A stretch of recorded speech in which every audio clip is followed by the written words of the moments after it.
Dengue জ্বরে আক্রান্ত হয়ে গত ২৪ ঘণ্টায় আরও ৬ জনের মৃত্যু হয়েছে। এ নিয়ে চলতি বছর এখন পর্যন্ত মশাবাহিত রোগটিতে মৃতের সংখ্যা বেড়ে ২৩০ জনে দাঁড়ালো। এছাড়া গত একদিনে ডেঙ্গু নিয়ে নতুন করে ৯৫৩ জন হাসপাতালে ভর্তি হয়েছেন। ১২ অক্টোবর স্বাস্থ্য অধিদপ্তরের ডেঙ্গু বিষয়ক নিয়মিত প্রতিবেদনে তথ্য জানানো হয়েছে।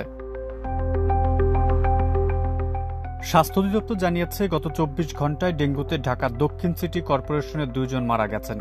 পাশাপাশি একই সময়ে ঢাকা উত্তর সিটি কর্পোরেশন, বরিশাল, খুলনা ও রাজশাহী বিভাগে ডেঙ্গুতে একজন করে মোট ৪ জনের মৃত্যু হয়েছে। অন্যদিকে এই সময় ঢাকা বিভাগে সবচেয়ে বেশি ডেঙ্গু রোগী ১৯৭ জন হাসপাতালে ভর্তি হয়েছেন।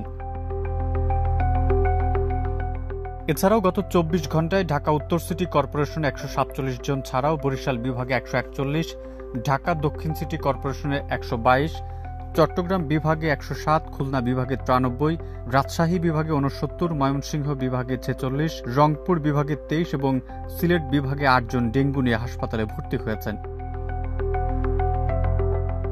এক্সট্রিম মশার কয়েল প্ল্যান্ট ফাইবার দিয়ে তৈরি, ডেঙ্গু, চিকুনগুনিয়া বাহি সহ যে কোনো মশার বিরুদ্ধে দেয় এক্সট্রিম সুরক্ষা। স্বাস্থ্য অধিদপ্তরের প্রতিবেদন অনুযায়ী চলতি বছর ১ জানুয়ারি থেকে রবিবার পর্যন্ত ডেঙ্গুতে মোট ২৩০ জন মারা গেছেন।